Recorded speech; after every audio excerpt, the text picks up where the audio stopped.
So today, right now, I have no idea if it's today for you. It could be tonight. Who knows? But what I'm going to do for the next 20 minutes or so is go through how the war begins and specifically focusing in on what will become known as the Western Front. So once peace talks fail, war gets started pretty quickly because of all of that alliance system that we talked about last week.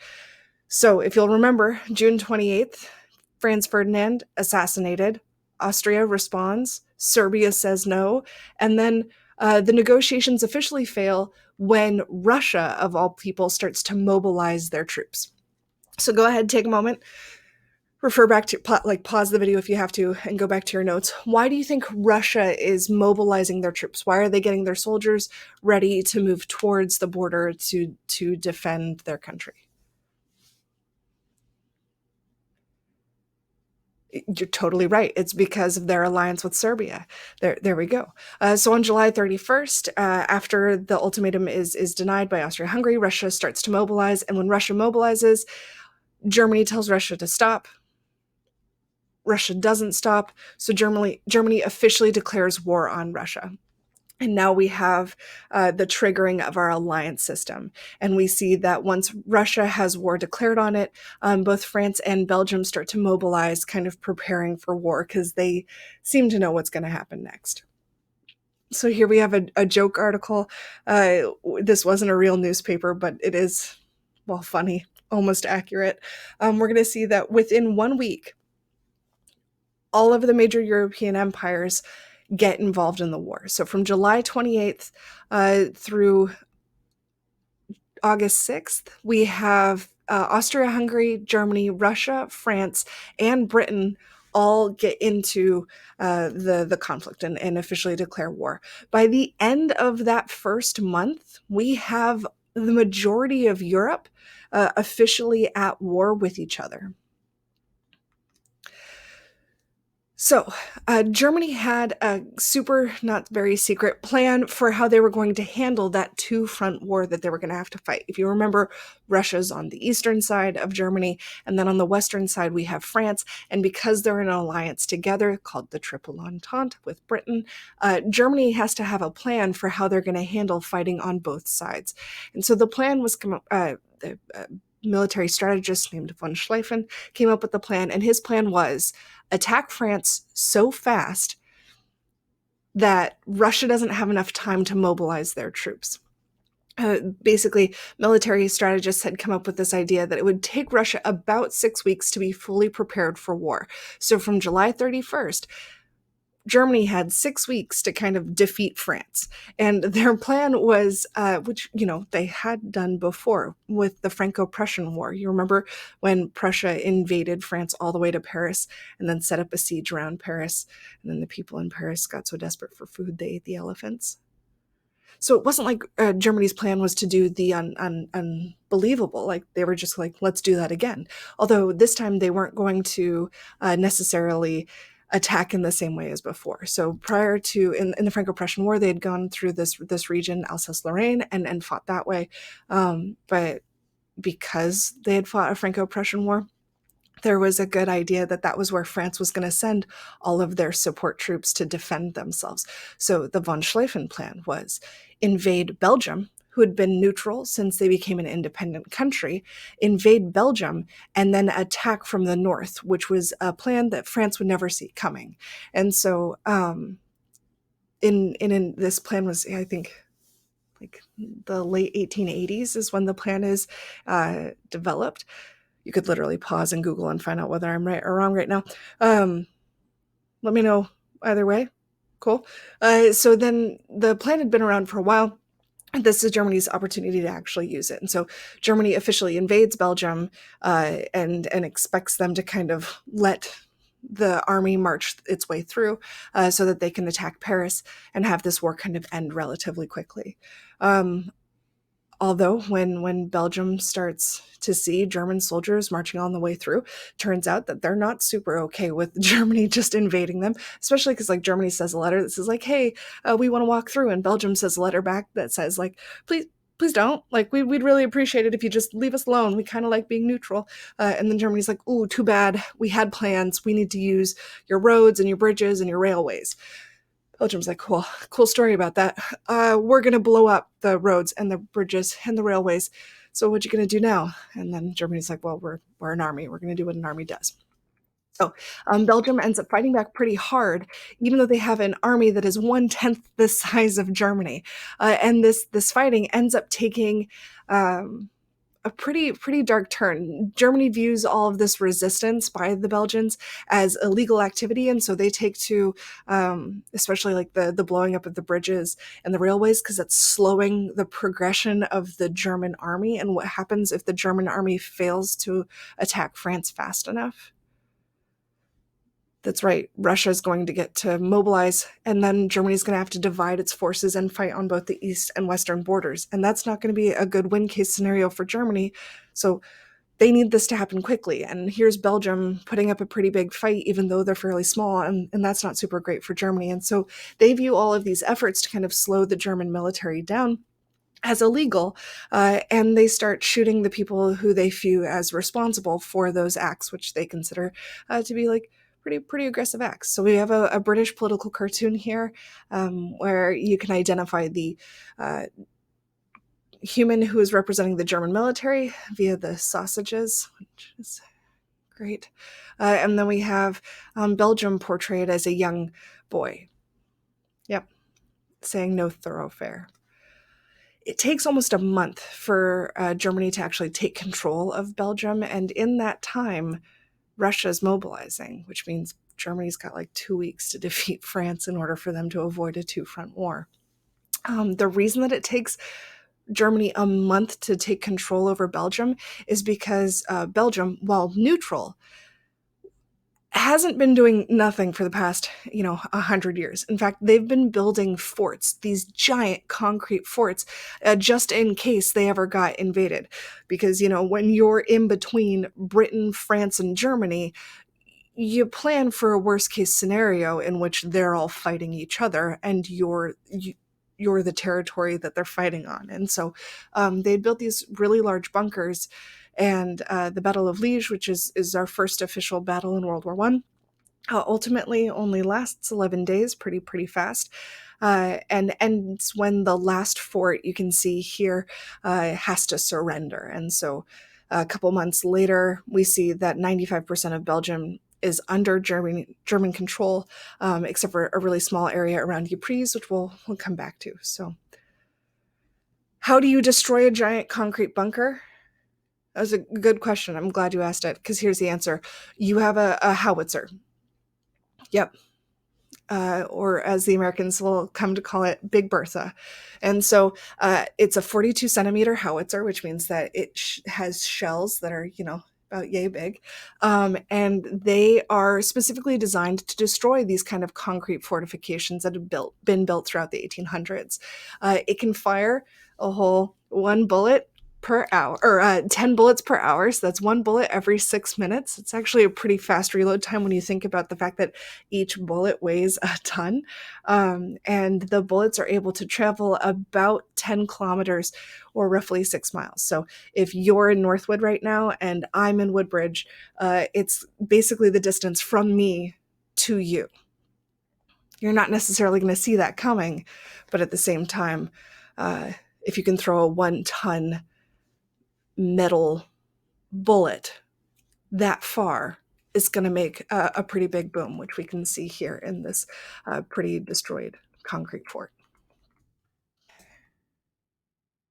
So the blowing up of concrete forts is viewed as military action, but the German soldiers, having firing squads on the Belgians who are destroying the bridges and then the railways, trying to prevent the German advance, that doesn't necessarily get publicized very well, especially when there's a rumor that goes through that the Belgians slowing the Germans down is all a part of some French plot, and that they're actually French. And then we have what gets called by the Allies the rape of Belgium, and it's seen as Germany being the real big bad guys. And so we have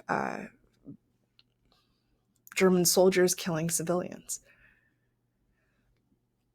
which brings some interesting political propaganda. So I want you to take as long as you need, because you can pause this, and look at these political cartoons, and they're British, and I want you to think, why is the British government, why are British newspapers so concerned about the invasion of Belgium?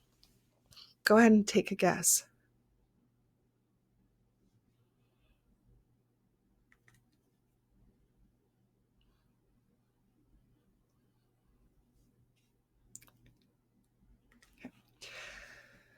So, while France and Belgium had been mobilizing and ready to fight Germany, people were still kind of uncertain what Britain was going to do. Now, Britain was in an alliance with France and Russia, but Britain also had a habit of saying mainland European conflicts were not their problem, because even today, British people will argue whether they count as a part of Europe or not, whether Europe is a part of their problems. And so, interestingly enough, the invasion of Belgium is what actually officially brings Britain into the war.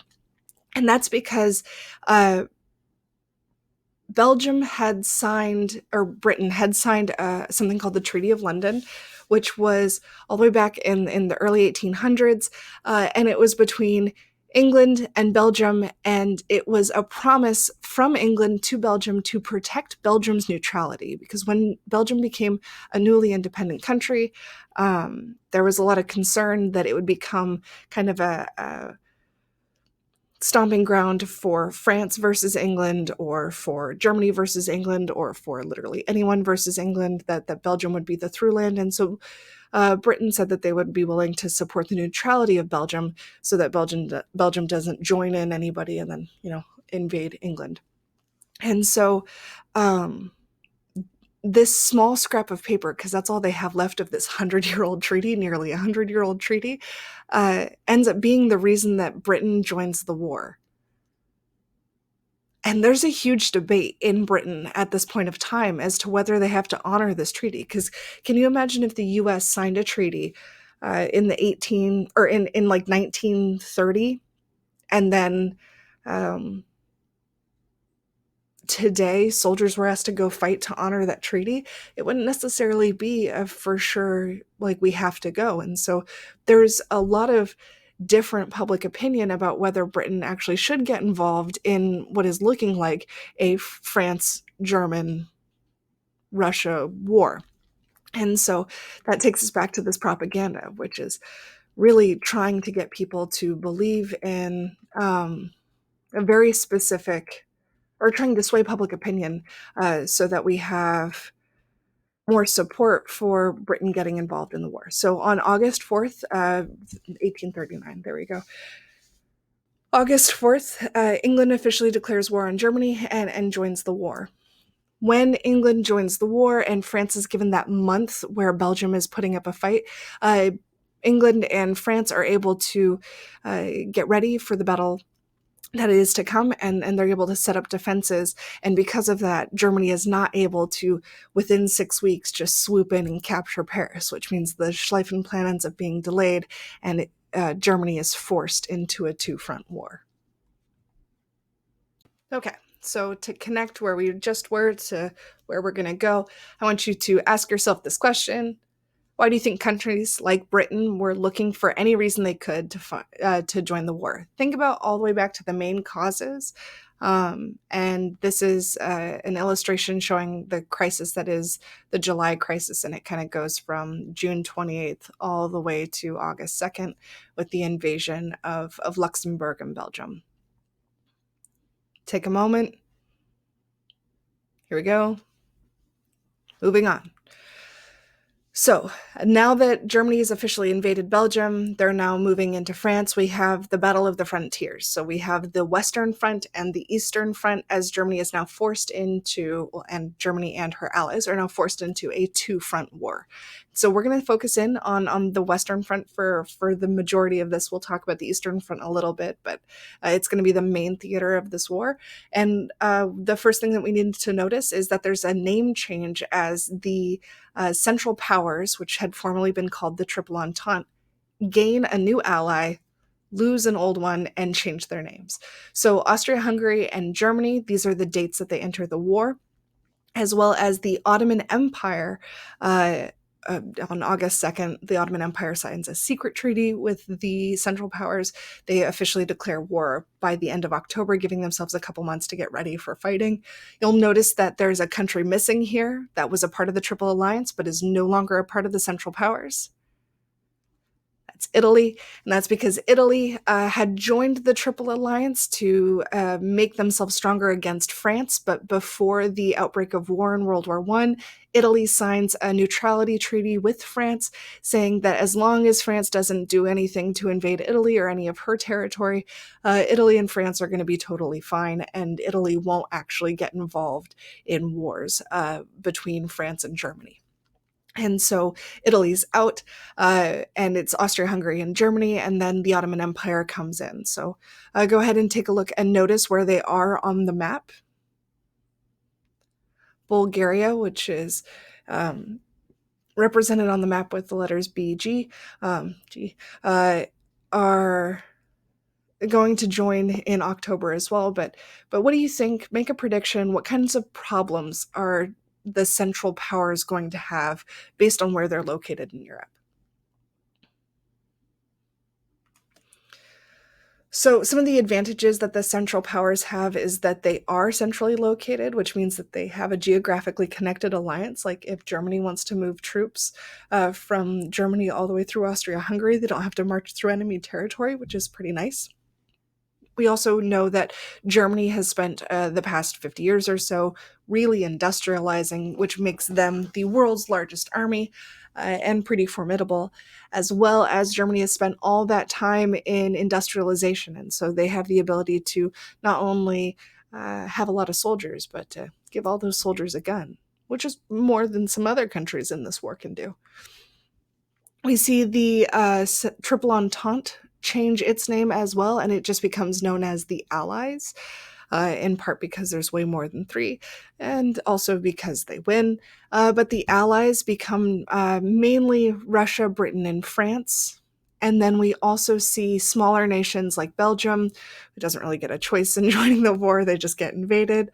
Same thing with Serbia, Montenegro. We also see that Japan will join the war, as well as Italy. Eventually, they'll come to France's aid.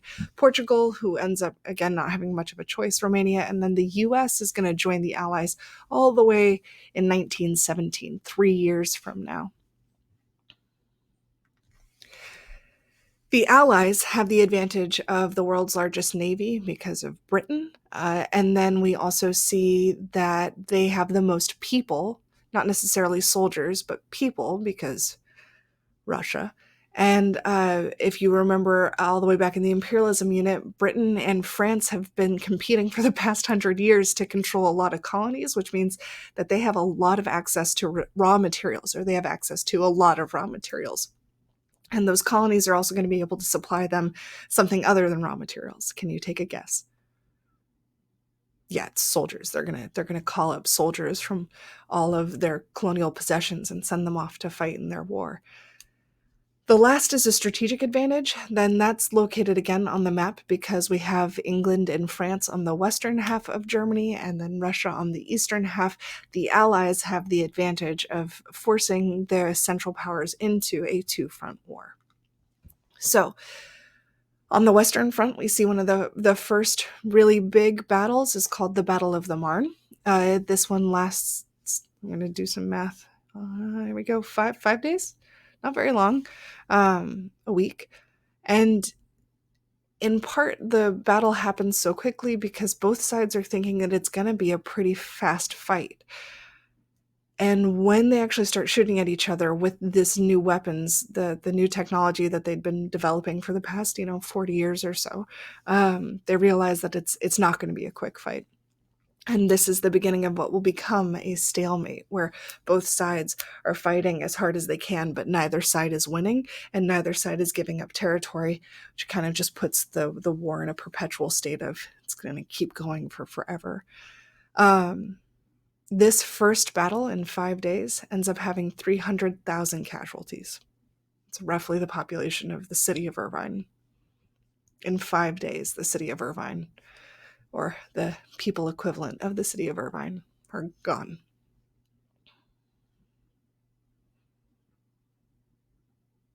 Because it turns out that when you run at a machine gun's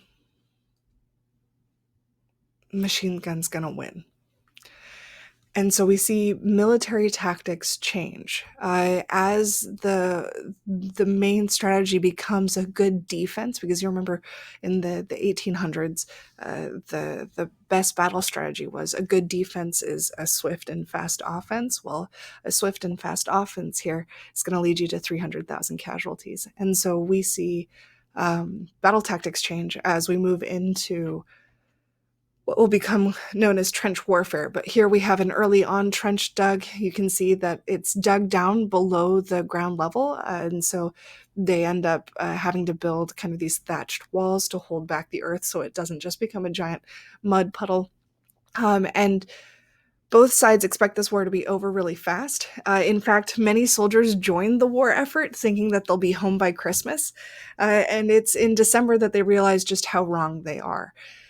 So by December 1914, the war hasn't slowed down, and neither side is really gaining or losing ground, and the stalemate has really dug in. Not only are they physically like dug into the ground, but they're also like just nobody's really winning. And so most of the soldiers thought that they would be home by now. And there are stalemates across the entirety of the Western Front. In fact, there is a continuous line of fighting all the way from the North Sea into Switzerland, which means that the entire border of Germany with Belgium and France is in conflict and fighting. And in the leads up to Christmas, people start like actively campaigning for the war to end. It's Christmas time. You shouldn't be fighting in Christmas, is basically the sentiment. And so we see an open Christmas letter where a bunch of women in Germany and Austria, a bunch of women in Britain, the 101 British suffragettes who are fighting for the right for women to get vote, they also end up writing a letter that they send to the to the German newspapers to get published. And right now, before I show you it, I want you to predict, what do you think the women of Britain have to say to the women of Germany?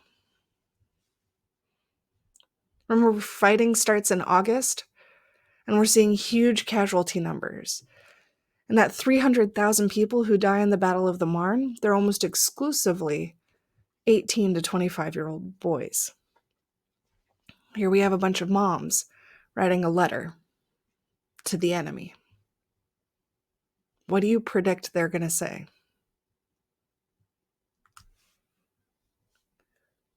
Some of us wish to send you a word at this sad Christmas time, though we cannot but speak through the press. The Christmas message sounds like a joke to the world at war, but those of us who wish and still are hoping for peace may surely offer a solemn greeting to you who we know must feel the same way we do. The weight of modern warfare falls upon the non-combatants, and the conscience of the world cannot bear the sight.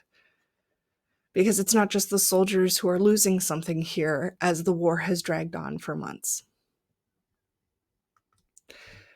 We get closer to Christmas, and the Pope, as both sides in Germany and in France, there's a lot of Catholic people on either side, and the leader of the Catholic faith, Pope Benedict XV, he ends up begging for an official truce. He reaches out to both governments and says, hey, as your religious leader, stop it. And he writes a letter that gets published that says that the guns may fall silent at least upon the night that the angels sang. So for one day, can we just give one day where maybe the war isn't over, but on the holiest of days for Christians, can we just stop fighting? And the French and German governments look at this call for a day-long truce from the Pope, and they say no. And they start sending out commands to say to keep fighting. And then if we're going to talk about a word that you might not have heard before called fraternization, but it's when soldiers of opposite sides interact in a brotherly way, which is not how you want soldiers on opposite sides of a war interacting. It's usually illegal within all of the militaries. But what we see as we get closer to Christmas is soldiers refusing to follow orders to fight. We see soldiers refusing to fire. Then we see soldiers having conversations with each other.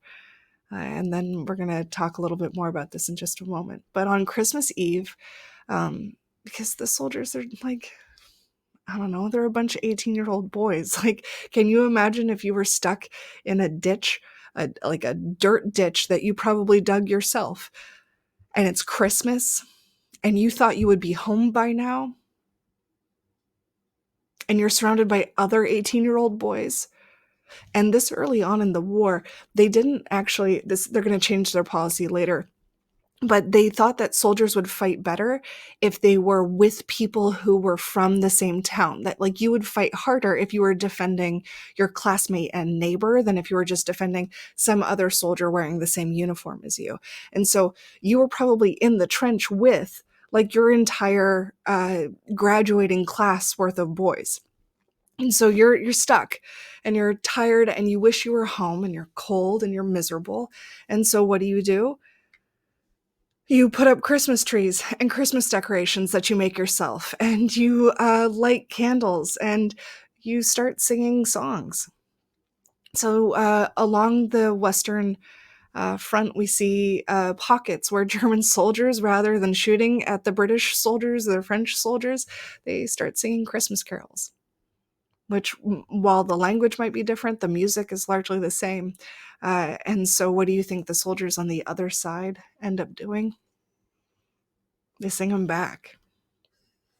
So we have a bunch of 18 to 25-year-old boys on either side of a war, not shooting at each other, but singing Christmas carols at each other. And they start shouting Christmas greetings at each other, and then they start to crawl out into no man's land, which is the land between the two trenches, the land that has been fought over so viciously that so many people have died on. Rather than crawling out to attack, they crawl out to meet the people on the other side. And here's some accounts of what that looks like.